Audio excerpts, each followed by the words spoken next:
Hello, I'm Detective Megan Aguilar, a public information officer for the Los Angeles Police Department. This critical incident community briefing is intended to provide you with information about a law enforcement-related injury, also known as a LERI, that occurred in Central Division in the city of Los Angeles on February 26, 2019. You are about to see relevant video footage and learn about other evidence and police procedures related to the case, so that you can have a better understanding of what occurred, based on what we know now. The LAPD conducts very thorough use of force investigations, which typically require investigators to interview multiple witnesses, view numerous hours of video footage, and analyze a significant amount of forensic evidence. We are still at the very early stages of this investigation, which can often take up to a year to complete, and our understanding of the incident may change as this additional evidence is collected, analyzed, and reviewed. We also do not draw any conclusions about whether the officers acted consistent with our policies and the law until all the facts are known and the investigation is complete. A word of caution: the images and information you are about to see may be disturbing. When a police officer uses force to arrest a suspect or defend against an attack, it can be graphic and difficult to watch. The circumstances surrounding the use of force may also be disturbing. In addition, there may be strong language used by those shown in the video. Viewer discretion is advised, especially for young children and sensitive viewers.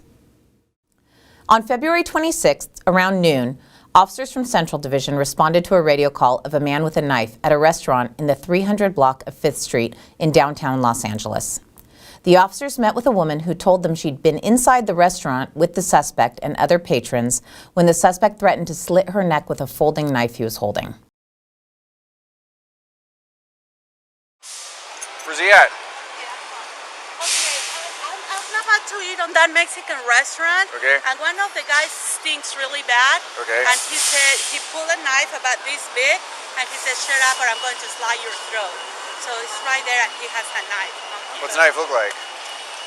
Thicker it's about this size, thicker towards the beginning and thinner. You know, like almost like Anyway, he's the one sitting on the table, the one that stinks with the dark hoodie, older gentleman. So what did he say? As you walk in the door, he's like right there. He said, shut up or I'm gonna... Slit your throat with a knife, and he pulled the knife. Okay. And he has the knife on this side pocket. In the side pocket? All right. Just hang that over here for me. As additional officers arrived, they developed a plan to arrest the suspect who was refusing to come out of the restaurant. At one point, while the officers were communicating with the suspect, he told the officers he had a gun. All right, man, we just want to talk. Hey, man, we're either going to have to pull you out or you're going to have to come out here. I got a gun right here. You got a gun, but don't be pulling it out.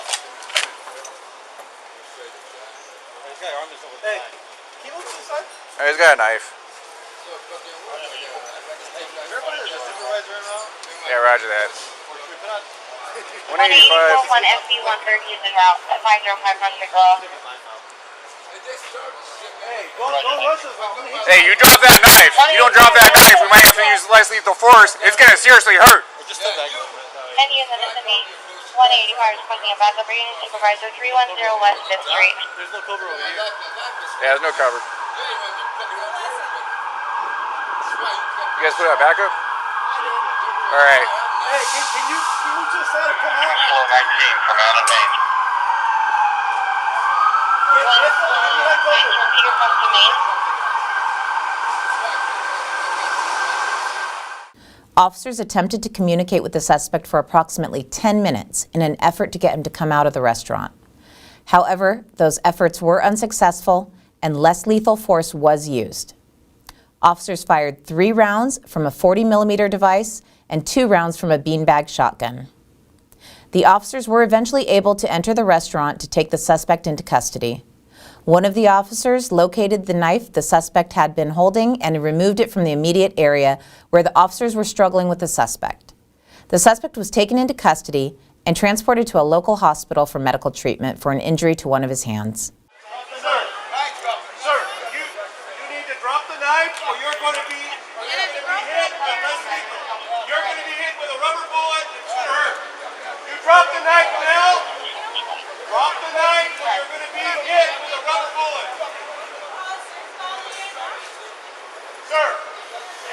the knife or you're going to be hit with a rubber bullet.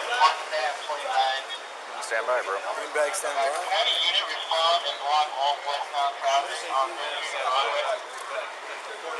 Okay, beanbag, stand by.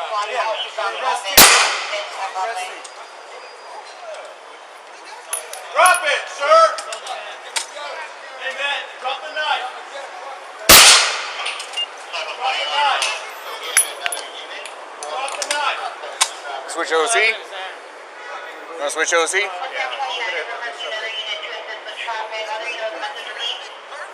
I don't think the 40 was ineffective. Yeah. Forget the RA. Yeah, go ahead. Beanbag, beanbag. Drop the knife! Drop it! Drop the knife! Okay, so let's go. Let's go. Hey, drop the knife! Drop it. Go, go, go, go. Drop it. Get in. Get the knife, get the knife! You got the knife. Got it. The knife! Got it. You got the knife. Nice side of play. Nice side of play. Your hands! Your hands!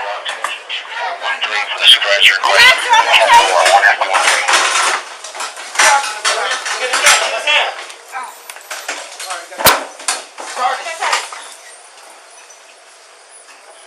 One SB 130, one SB 130, cancel incident 6413 1Z6 handle. Let me know if you ready. 185. Show code 4. Suspect in custody.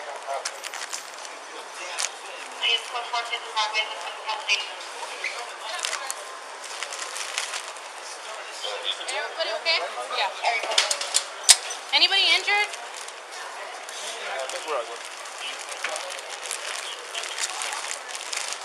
I think it becomes. Okay, 160, Roger.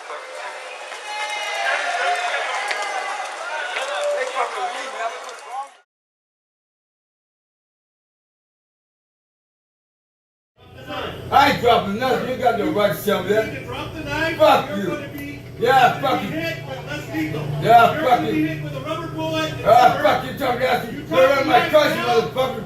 They're in my country, man. I put my life in the line this for fuck you, motherfucker.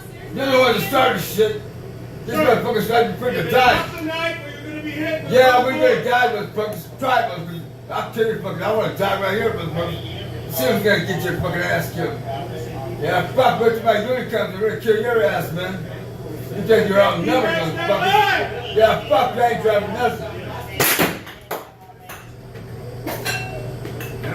I ain't Drop gonna- it, sir. Fuck you, come and get him. Amen. Drop the knife. Come and get him, fuck you, man. I've been fucking war, motherfuckers. Drop the knife. Fuck, I ain't gonna grab my knife. Fuck you, fuckers. Come on, motherfuckers. I mean, shit. Can't fucking fuck with me. I don't want to live this motherfucker anyway. Yeah, you ain't got no number, but get these motherfuckers. Get these motherfuckers, man. Drop the knife. Drop it. Drop the knife. Fuck you, motherfucker. Hey, drop the knife. Do not reach for that. Go, go, go, go. Get the knife. Get the knife. Get the knife. Got it. Grab the knife. Got it. Got the knife. Nice side of play. Nice side of play. Look at your hand. Look at your hand.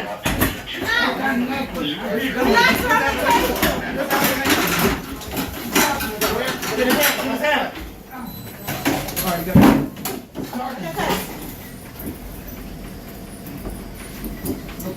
One SB 130, one SB 130, cancel incident 6413 1Z6 handle.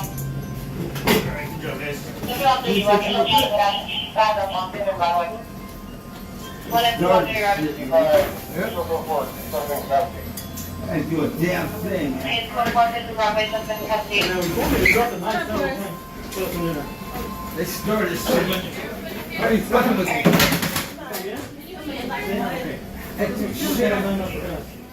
The knife the suspect had been armed with was a folding knife with a blade that measured approximately 4 inches in length. The suspect was identified as Kenneth Silvis, a 68-year-old resident of Los Angeles. He has a criminal history which includes an arrest and conviction for criminal threats and 11 convictions for being drunk in public, disturbing the peace, and driving on a suspended license. On February 28, 2019, the Los Angeles District Attorney's Office filed 1 count of criminal threats and 2 counts of resisting arrest. In the next several months, the LAPD will continue to investigate and analyze this incident as witnesses come forward and forensic tests are completed. After the investigation is completed, the Chief of Police will forward his recommendation to the Civilian Board of Police Commissioners, who will evaluate the evidence to determine whether the officer's tactics, drawing and exhibiting of a firearm, and use of force met the high standards expected of all LAPD officers. If you would like more information on how the LAPD and the LA District Attorney's Office investigates all officer-involved shootings and other serious uses of force, visit lapdonline.org, where you can also find LAPD's use of force policies and procedures. Thank you for taking the time to view this critical incident community briefing.